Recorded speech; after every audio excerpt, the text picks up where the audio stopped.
Hey, what's up, everybody? Welcome to Targeting Winners, episode 78, looking at week 11.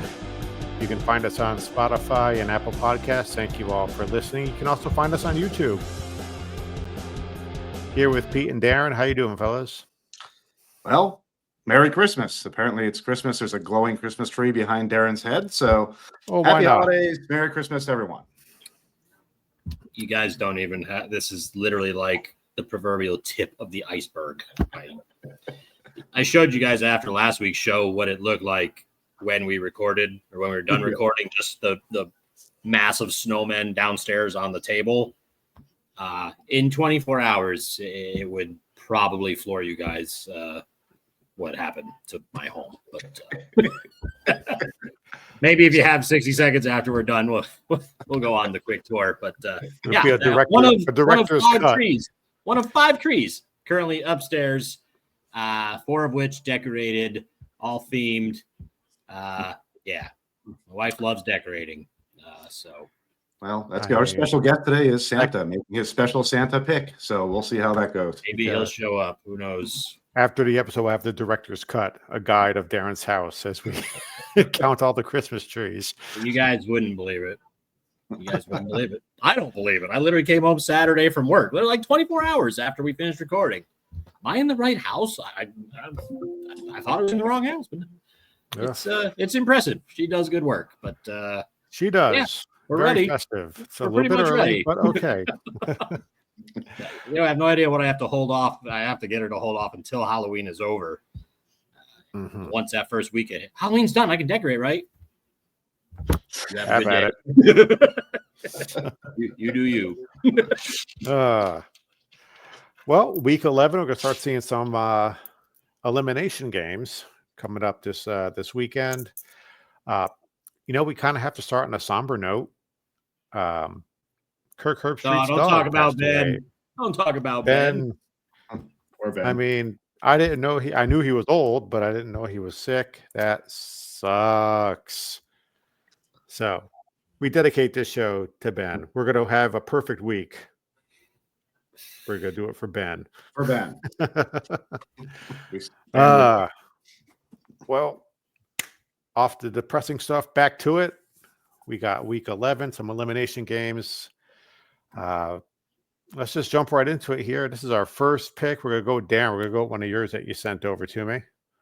Yeah, so this one here, Arizona State's laying 2.5 at home against UCF. So I thought initially upon first look, the spread was a little bit low with Arizona State being at home, UCF traveling across the country. No bye week before this for UCF as well. Apparently Arizona State's running back, Cam Scadaboo, doubtful to questionable, according to their coach in his press conference this week. Despite that, though, I also read that UCF will be starting their 4th quarterback this season. He's a redshirt freshman. He's only played 1 game.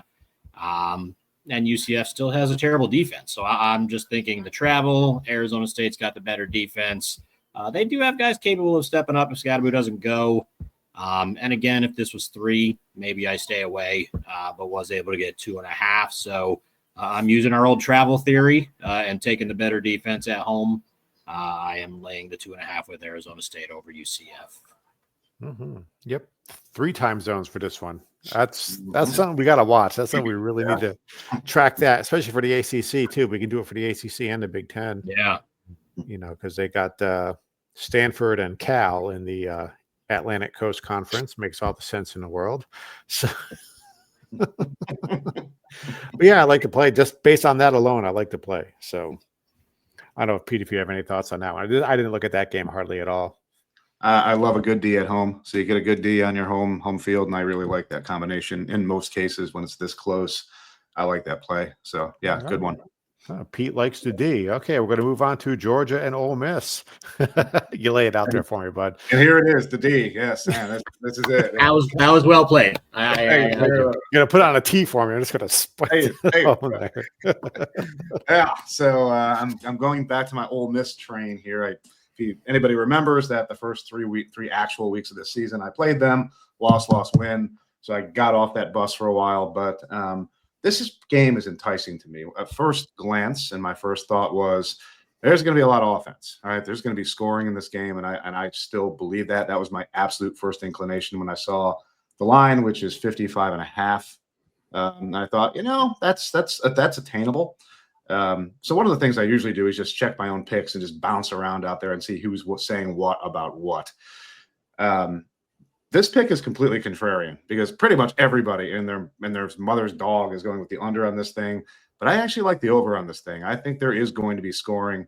And I think they'll be scoring plenty, and I think they'll be scoring pretty early. So with this Georgia Ole Miss game, 55.5, I am going 1 unit on the over. Yeah, I mean, both offenses can score. I mean, especially Ole Miss. I mean, I don't have a problem with that play at all. I mean, obviously with Georgia, you could, the running game and everything, defense, you can have a low scoring game, but I can totally see this one being crazy, crazy high.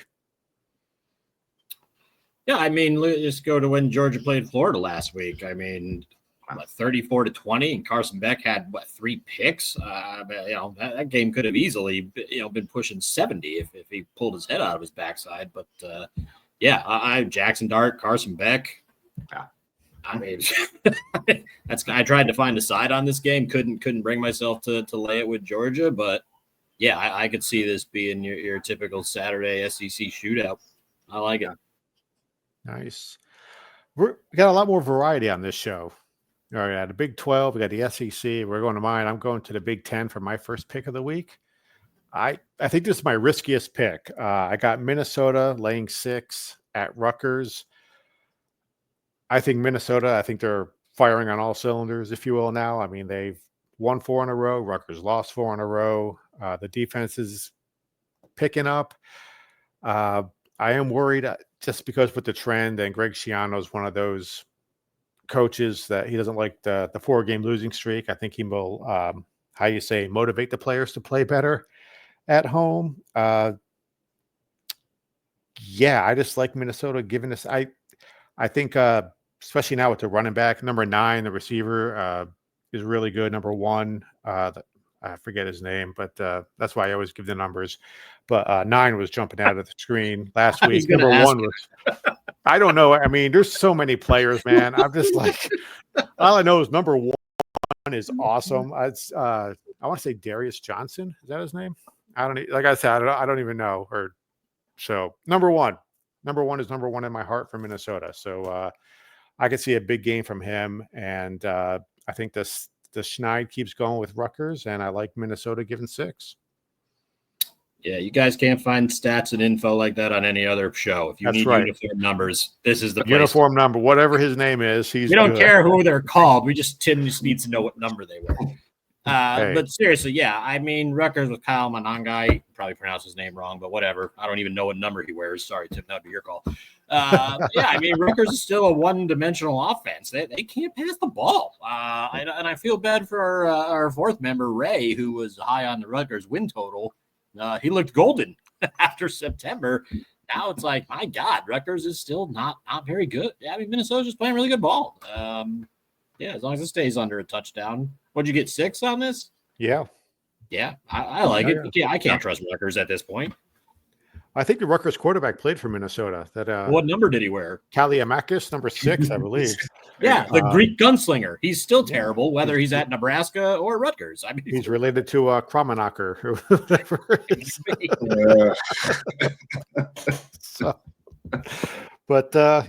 Any thoughts on this one, Pete? I think the Big Ten's been fun and interesting this year. There's a lot of there's multiple teams playing what I'd consider above their head. Indiana being number 1, obviously, but Minnesota's been a good team, and they seem to be peaking right now. So I think this is an interesting game, especially because it's at Rutgers, right, which makes it more interesting, I think. So I like it. No, I think there's going to be a number of really good Big Ten games coming up, especially as we see teams like Indiana and such get tested, which will be interesting. Nice. We're going to stick in the Big Ten here. I believe, Darren, this is one of yours. Yeah, I finally, Pete, 7 consecutive shows of ranting against the state of his team. I'm finally on board. It was 14.5 everywhere else. I knew I wasn't going to get 14. If anything, I wanted to jump on this before it went to 16.5. But this is kind of like a post initial rankings reveal pick here. Indiana, a couple people have said, well, they kind of got disrespected. Other people are like, well, they have the 103rd toughest schedule in the country to this point. This is supposed to be one of the games where, Indiana can show what they're made of. I don't know if that's actually true. I'm sure at the start of the year, they thought maybe this would be a good game for Indiana, but I think Indiana needs to really step on the gas here. They're at home. Maybe they feel disrespected. Their coach seems to think like he can play that card pretty well. He's a character, that dude. I kind of like him. I don't know how Indiana doesn't just roll by like 3 touchdowns minimum here. Michigan does not look like they have any answers on offense. Indiana fell down 10-0 against the Spartans last week, and then put up 47 unanswered points. This team, they don't, for all we talk about letdown spots and bad travel spots and whatever it is so far, none of that's affected the Hoosiers here. So I'm sure my bet has cursed them. And if so, you're welcome, Pete. Maybe Michigan will pull one out here, but I don't see it, man. I went big on Indiana here. I laid the 14.5. I yield my time to Pete. Thank you. Yeah, they're gonna pull something out, all right. Let's talk about my glorious team. They are, Indiana's gonna roll. Michigan showed absolutely nothing. Offense is terrible, no quarterback, and Oregon greatly exposed that supposedly decent defense. Not a decent defense. Can't cover anybody downfield. I once again do not like rooting against my own team, but I want to see them get pummeled again this week, and I certainly hope they do, and they will, because they really don't belong on the same field right now with Indiana, talent-wise, scheme-wise, anything-wise. They don't belong on the same field. So this is going to be a mercy killing, and love Right. it. So, Well, Keith, that's Wait, before Tim gives his thoughts on this game, I have a question. I read that USC benched Miller Moss. He's entering the portal, Yes. and he's looking at Michigan. Upgrade, obviously. Should he go there, how would you feel about your 2025 Wolverines? If he has the opportunity to go there, should he? Probably yes. He would definitely be an upgrade over the hot garbage we have playing at the position now. Do I think there might be better opportunities or other people out there? Perhaps.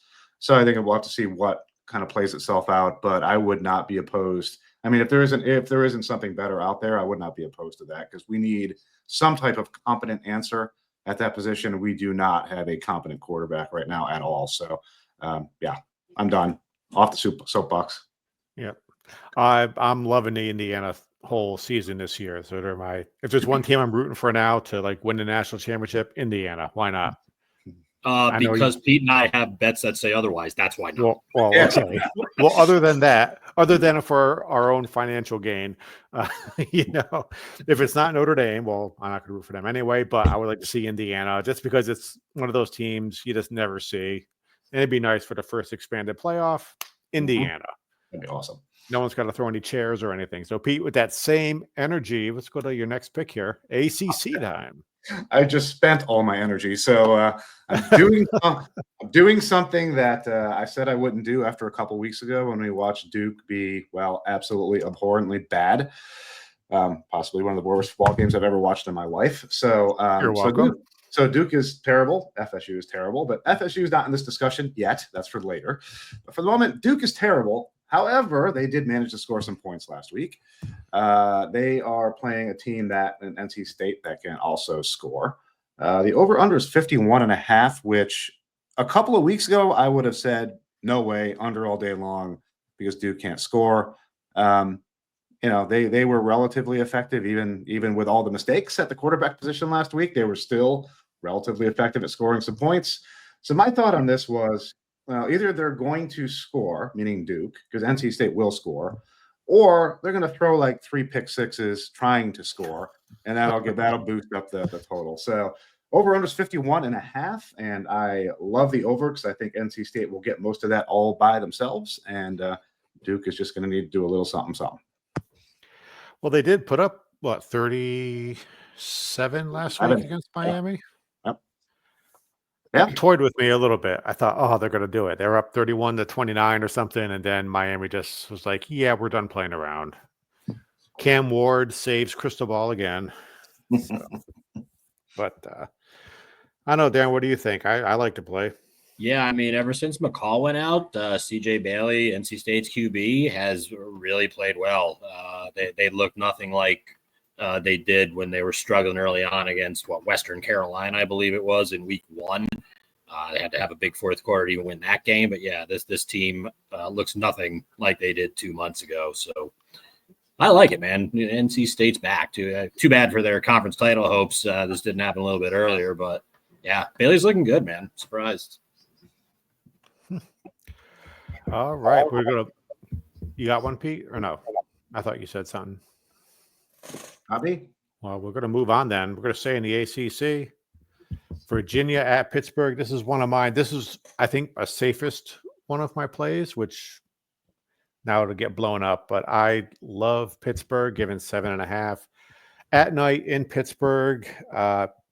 Pitts is one of those hot teams. I think Pittsburgh's, I think I forget their record, but they're better than I think they have 1 loss, 2 losses. I forget but they're better than smoked them last week. Yeah. Well, that's, on the road, that's not necessarily a bad thing. I mean, but a get better game here, 7.5. I don't think it's too tall of an order. The defense is still getting after the quarterback very well. They're, when they force fumbles, they get them. They're well ahead on the turnover ratio. At home, at night, I don't think Virginia is that great. So I like the 7.5, giving them to the Cavaliers. Tear it apart. I just this game has no interest to me at all. If this was the only game on, you tied me to a chair and held my eyes open with toothpicks, I would do my best to break said toothpicks and close my eyes. I have no desire to watch this game at all. The only reason I even have a remote interest in it now is because you have a bet on it. Otherwise, I could care less about this game. It'll be a good game. Oh, now, one thing about this, we've covered all. Now we've got a non-conference game, I believe. Oregon State. Hey, sorry, San Jose. That is you. Yeah. Okay, so here, 2 weeks ago, San Jose State went to Fresno, and this was like the last game I crossed off that I did not give out because Fresno State was favored by 5. They were at home. San Jose State, I felt, just looking at their schedule, a very, very fraudulent 5-2. I mean, they played nobody up to this point. Tim Skipper, I believe his name is, the interim coach for Tedford, who's filling in for health reasons. There was an article out that he had a chance to maybe remove the interim from his title. Granted, that took a beatdown when they lost to Hawaii last week, but I just felt like this was a spot where San Jose State was going to get exposed, and it was 33-10.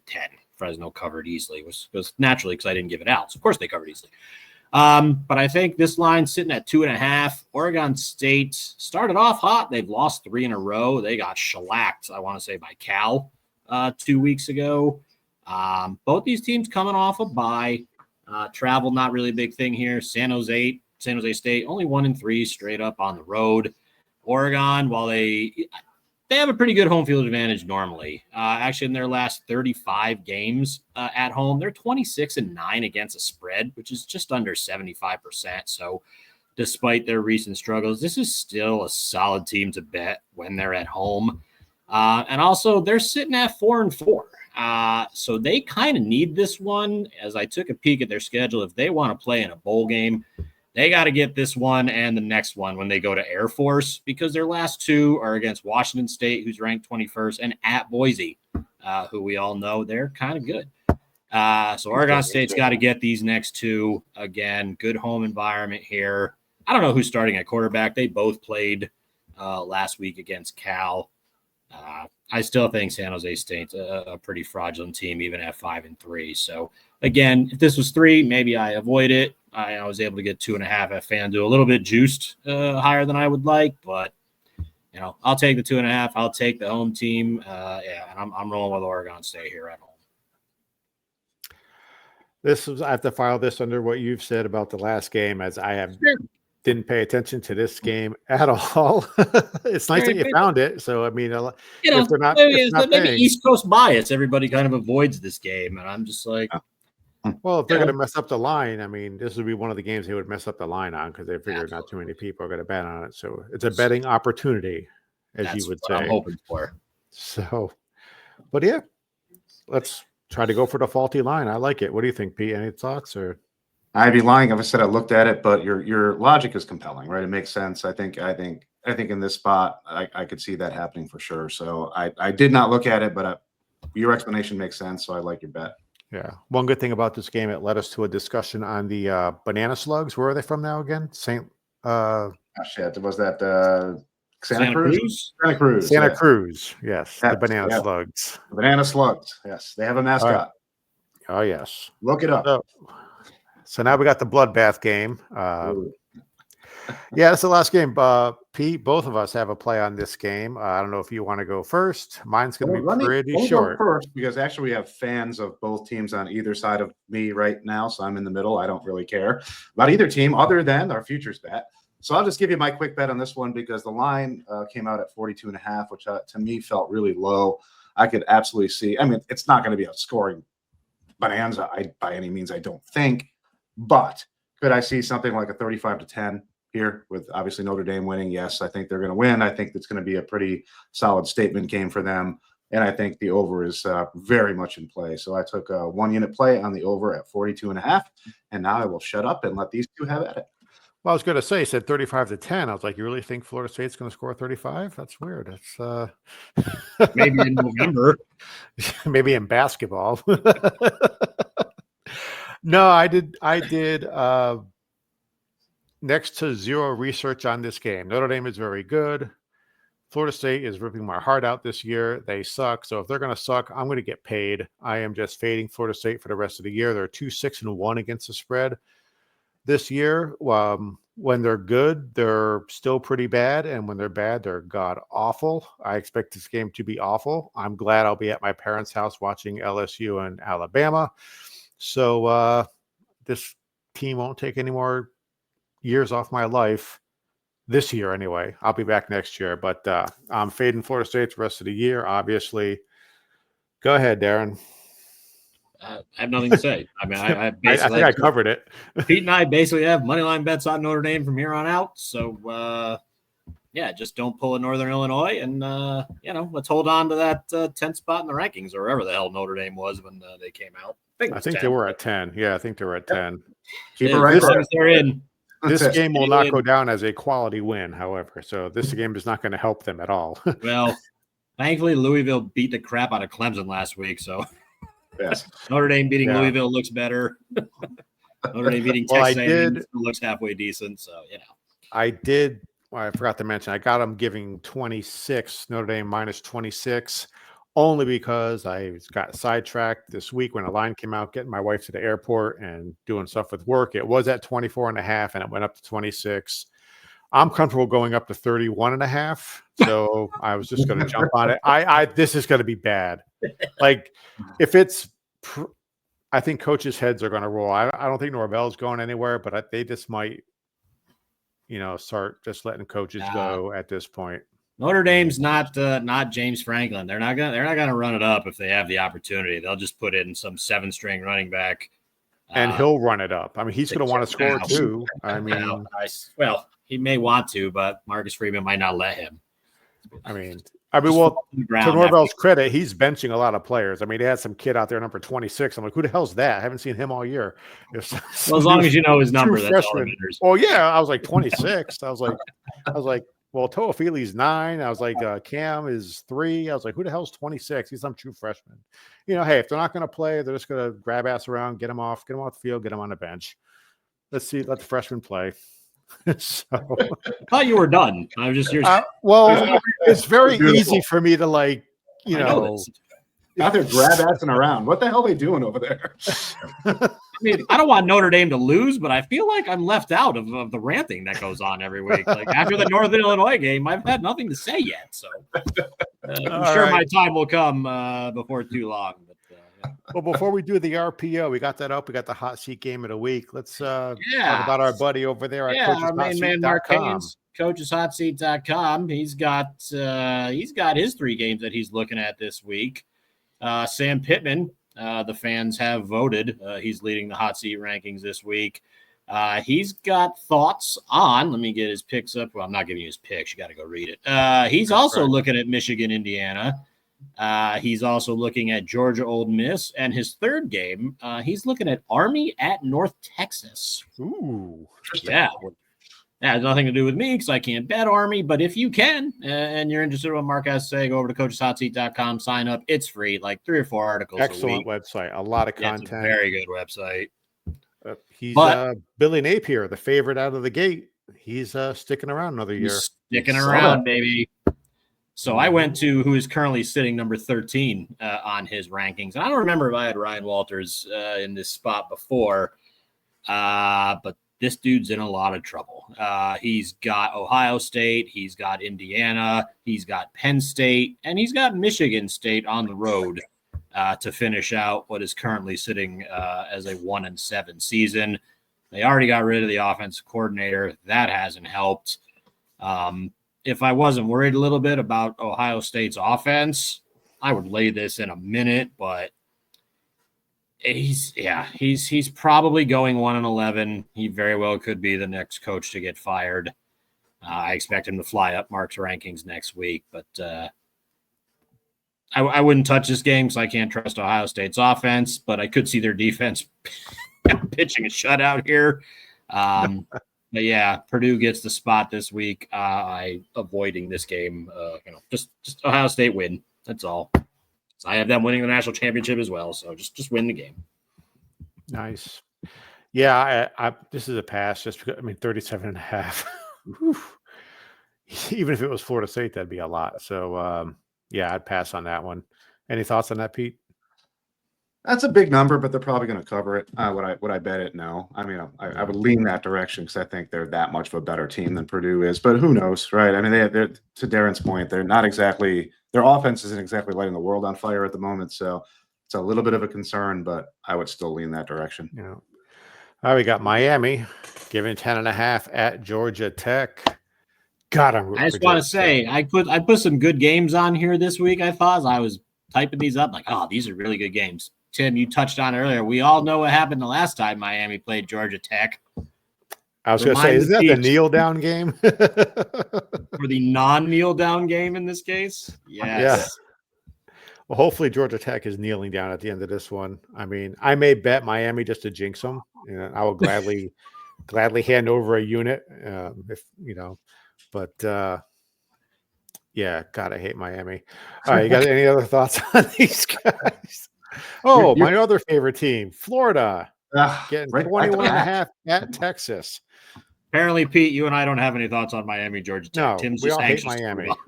to We all hate Miami. That's the law. Okay, next. Miami's you got very all- good. I'm leaning into Miami in that one. I'd lay the points. I don't know if Haynes King's playing or not until I know I wouldn't touch this game, but I hope he does, and I hope he wins. Okay. Florida getting 21.5 at Texas. Whew. I avoid this like the plague. So Yeah, that's a lot of points. I don't know how to read Texas. You Whether think it's Billy scoring, not Napier scoring. celebrates his new vote of confidence with a sterling performance at Texas? no, he's not going to care. He's going to lose by 38 probably. He knows he's coming back next year. Yeah, I'm going to pass on this game too. 21. Oh God. Again, no Lagway. You don't know what's up with Lagway. Yeah. If he Yeah. plays, I would take that hook. If he doesn't, Texas could win by 30. Next. Oh, you got all my favorite teams on here: Miami, Florida. Now we got Clemson. Great. Thanks. Welcome. Clemson at Virginia Tech. They're giving 6.5. Rooting interest. I just go anybody but Clemson. So hopefully the Fighting Dabos get beat here again. That'd be nice to see. But given 6.5, Virginia Tech's been a down year. What a disappointment. Tell me about it. My ACC pick to win it all they had to do was beat Syracuse last week to make this game mean something. Drones didn't play. Starting running back Tatum didn't play, and they lost in overtime. So this game, unfortunately, means nothing anymore. I still hate Clemson. Yeah, screw this game. Ditto. Move on. Any thoughts on that one, Peter? Yeah, that was my thought. All Move on. right. Iowa State giving 2.5 to move on. Iowa State giving 2.5 to Kansas. I'm rooting for Kansas. That'll help my Colorado future bet a little bit. But 2.5, that's not a bad number on the road. I could see Iowa State covering this. Be nice if they didn't. Seen a lot of people leaning Kansas this week, which kind of surprises me because they kind of blow. But Ohio State was kind of one of those, I don't want to say lucky teams to be where they were, but I mean, God, you lost as a double-digit favorite at home to Texas Tech, for crying out loud. I mean, maybe you are fraudulent. Yeah, this is a pass for me. Hard pass on this one. Okay. South Carolina giving 5.5 at the Pavia Mafia, going over to Vanderbilt. Our boy Diego. Playing second fiddle to Gio Lopez, but he's becoming another No, he's not. show favorite. I'm always on the Gio train. Lopez plays as Diego Pavia in college football 25. Okay, it's just, Oh, is that what happened? that's what happened. I like South Carolina here. If I was going to bet on this, I would lay to 5.5. Recent history be damned. South Carolina, give him 5.5. I wonder if Pavia is not 100% healthy because this was 3.5 like 2 days ago. So for the visiting team, I know they steamrolled A&M last week, but if Pavia is healthy, how do you not take him at home in the points? But again, another scenario where we don't know on the quarterback, so I would pass. Better. Yeah, that's a good point. I mean, I think with those points, if he's healthy, that is intriguing. Just because the way he's been playing at home. So yeah, but that would be a last minute bet for me. It just depends on the health there and whether he's going to be on the field. All right. And Alabama giving 2.5 to LSU. Thank God. I believe this is the same time as the Florida State game. I'll be watching this one. I like Alabama. 2.5. Anytime you get a chance to see Brian Kelly get pissed too, that's always fun. So any other thoughts? I mean, that is fun, no doubt. I kind of like LSU in the spot, although I think it's going to be a really good and a really close game. That 2.5, I think they can overcome that. I could see them winning by a field goal. So I like LSU here. Yeah, maybe a little LSU money line if you can get something. I don't know how much plus money you're getting when you're only getting 2.5 points, but if somebody's out there offering like a 130, yeah, what the hell? Take LSU at home at night. Next up, an elimination game for one of my futures bets. We got Oklahoma giving 3 against Missouri. I think Oklahoma's got to win out for me to hit my over bet at 7.5. So I'll be pulling for the Sooners. They could probably cover the 3. I would maybe run with that one to the 3. Man, I kicked this one around for a while because the over-under on this thing is only 41.5, which I thought was really low. And then I kind of went with the philosophy of that number that somebody knows something I don't. So I got the heck away from it pretty quickly because that number seems low to me. I would have been inclined to go over on that number. But I'm a little scared that something is up that I don't know. So I'm staying away from it. It's going to be an excellent game. And I do think if all things being equal, I do think we'll see some pretty decent scoring. Yeah, I have no interest in playing this game whatsoever. Oklahoma from week to week. I mean, what are you going to get? Right. Out of Yeah. like, Hopefully they from week to week for the next 3 weeks are good and I can yeah, cash I mean, a for small your bet. sake, I hope they win. But neither of these teams have lived up to expectations. I don't think so. Mm-hmm. I think we had a future bet on Missouri, didn't we? Did we have a long shot? I think Pete With had Missouri? something with Missouri. I did. Yeah. I don't remember though, specifically. I have to look back. And we got Washington plus 13 against Penn State. Interesting game here. Is this, One of those The games James, for James the Franklin. James Franklin bounce back special. Yeah, I mean, he's going to run it up if he gets the chance.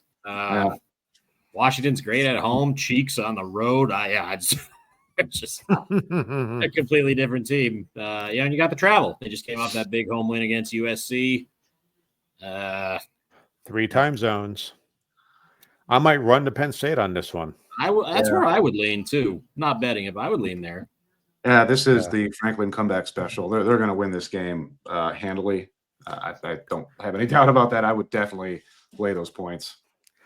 And finally, BYU giving 3.5 to Utah. I'm rooting Utah. That's another game that would help out Colorado a little bit. So, go Utes. Any thoughts? Pete's like, hell no.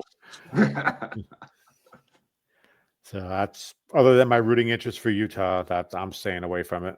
Because Utah at home, they're just, and they'll win this game. Like even when USC was always like really good, they would always have that one game against Utah, and Utah would always seem to beat them. They would be like a spoiler. This could be the same kind of thing.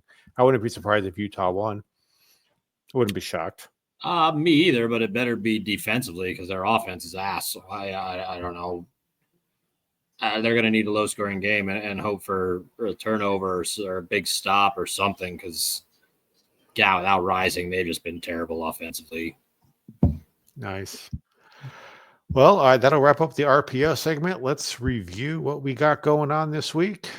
I'll go first. Now, we got to play tonight. I've got Iowa giving 6 to UCLA, and I also have Minnesota giving 6 at Rutgers. Pittsburgh giving 7.5 to Virginia, and Notre Dame giving 26 to Florida State. That's still a steal.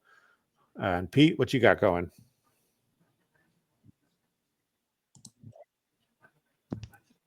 Pete. He doesn't want to read his picks. I'm chopping up. Can you read them for me? All right. Well, Pete, you want me to do that? Yeah, go ahead, Tim. Go for it.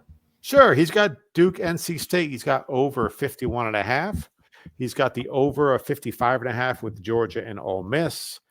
And he's got the over 42.5 Florida State and Notre Dame. I think Notre Dame will get the 42 by themselves. Hopefully, Florida State will kick a field goal. So, he's going all overs. A high-scoring weekend for Pete. All right, Darren, what you got? My big play of the week, 3 units, Indiana, 14.5 over Michigan. And a couple of short favorites here at home, Oregon State, -2.5 over San Jose State, and Arizona State, -2.5 over UCF, 2 units on that one. All right. Well, that'll do it for us. Thank you all for listening. As usual, check us out on YouTube. You can figure out the Targeting Winners page. Thank you all for listening. Don't forget to like and subscribe, share with your friends, and we will catch you next week.